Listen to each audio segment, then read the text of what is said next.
I've just got a few more days left in the UK, so it's time to slow down a little bit and visit some art supply stores. So here I am at Jackson's. So this location just opened very recently, and they're still organizing their inventory. Yeah, so here I'm seeing paper brands that I can't find in Canada. And it's my first time seeing these Old Holland brand watercolors. Very charming colors. I think I'm gonna get some.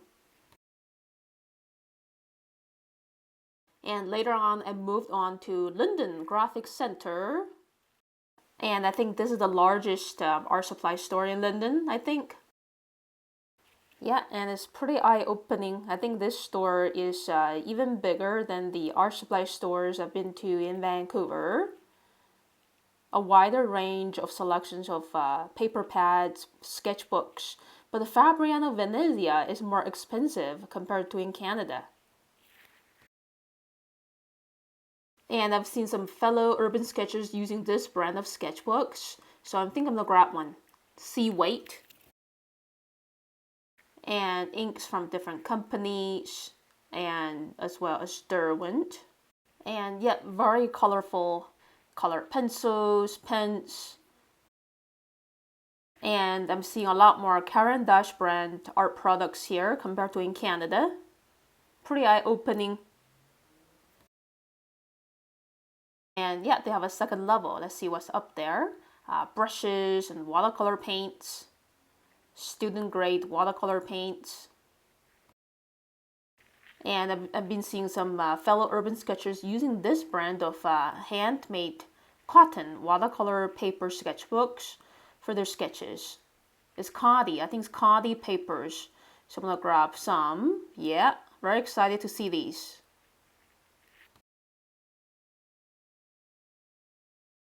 And then we checked in at our Airbnb for the night. It has a pretty nice window view of the Portobello market area outside. And here there's a little kitchenette with a small stove and everything we need. And here's our dinner bought from Sainsbury nearby. And the next morning we checked out of the Airbnb and walked towards the Portobello market area. It was a Sunday and it's very, very busy here.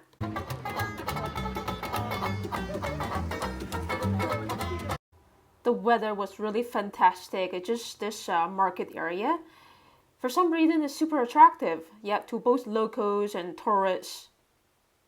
And we saw some vendors selling vintage stuff. And so it was too busy and kind of overwhelming there. So I decided to leave and just find somewhere quieter to sketch. And yeah, here we are at the peaceful Hyde Park. And I want to find the body of water where there are a lot of swans swimming in, and also the bridge. So here I am. Yeah, I spot one swan. And it's such a beautiful bird, very different from other kinds. And it's getting very windy and cloudy now, and also pretty chilly. So I'm sitting down at the picnic table, and I want to sketch the view in front of me, including the bridge, the water, and the foliage behind. Okay, so now I'm drawing the railing and the body area, these arches of the bridge over Serpentine Lake at Hyde Park. And then the inside of these arches shaded nice and dark. So there's a sense of inside and outside for the bridge. And drawing the water line touching the bridge.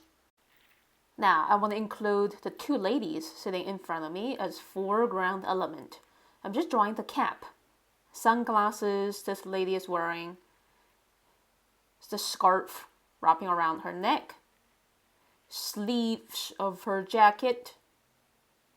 And the chair, the hand rest of the chair. Hood of her jacket. So it's kind of cold and windy, and she's pretty well dressed for the weather. And drawing the sun hat, the scarf of her friends, back of the chair. And again, back views is actually the easiest point of view, sketching a person. And now I want to just doodle the foliage surrounding the bridge, starting with the ones closer up. So a lot of trees are still having bare branches. I see some foliage are starting to have new sprouts of leaves. Keeping the definition of the faraway trees pretty faint, using gentle pressured lines. And I think trees and other foliage, they're always very beautiful supporting elements for urban structures like buildings, houses, bridges. And I think it's going to be so much fun sketching this same view through the 4 seasons with different color schemes. Now I'm drawing the cars and people walking on the bridge.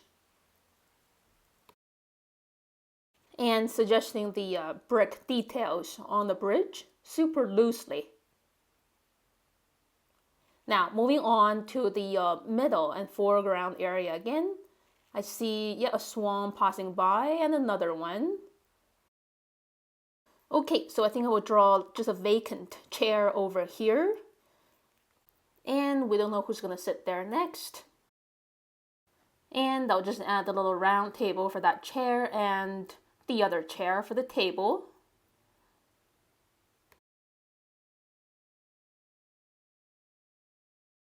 And adding some rippling texture for the lake. And drawing a chubby duck passing by, a little bit closer up, and another duck more far away. And I see different types of water birds here, like ducks and geese and swans. Some more water ripples, faint details in the distance. And the ladies, they're still here. And now it's time to paint the beautiful weather, just blocking in the sky using diluted manganese blue above the clouds. And slight traces of brush marks and gradation is always good for sense of turbulence. Staining the clouds using diluted yellow ochre. And also underpainting the bridge using yellow ochre, diluted. Same for anything solid, exposed to the daylight. Bathing in the sun.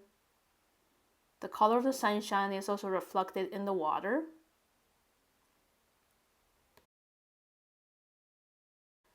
And for skin color, it's just a quick mix of orange and permanent red, diluted with a lot of water. Mixing spring green with a lot of yellow ochre, and using diluted hooker screen to paint these early spring foliage. Using cobalt blue, mixing a little bit of imperial purple to shade the clouds. Using 2 levels of tones, lighter and then heavier. Using a bit diluted burnt umber to paint the bridge.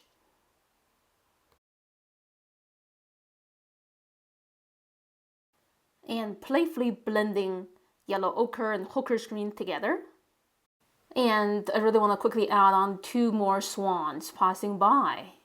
Sometimes, this patch of water has so many birds in it.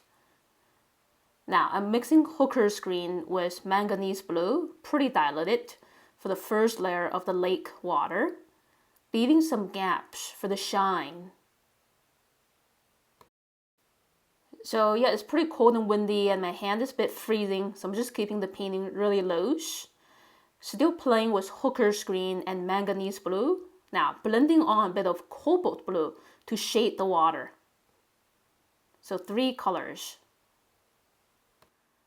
And the tone of cobalt blue is not too diluted. So we get high contrast.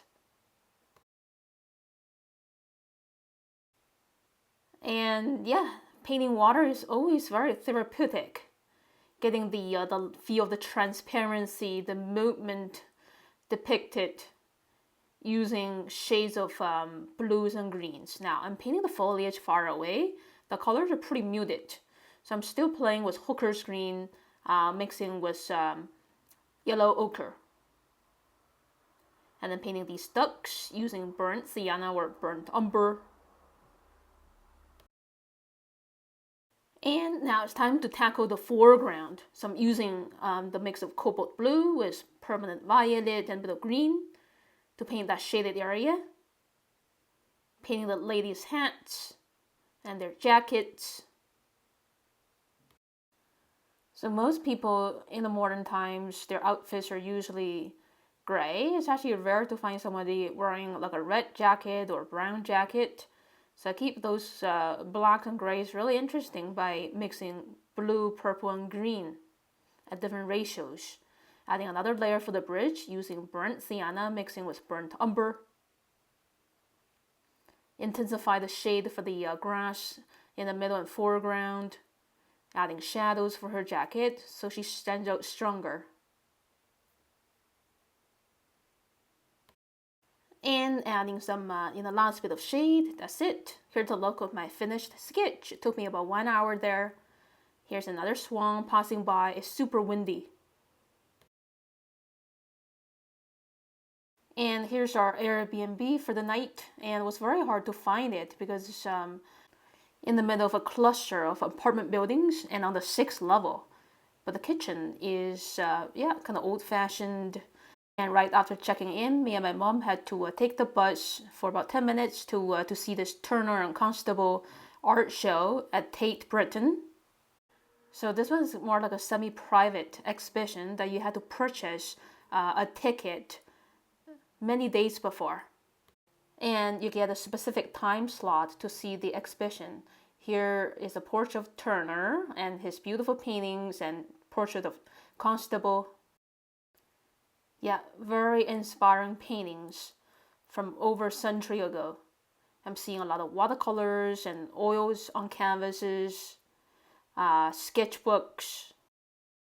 Wow, that's amazing work in a sketchbook. And there are oil painting palettes and portable easels. Some more paintings. These are done by Constable. And I'm seeing Constable went back to the same location, that exact same spot, over and over again over many years to create paintings of that same view, just like what I like to do. And Turner's sketches of people. Some more watercolor paintings. I think these are more travel sketches created by Turner.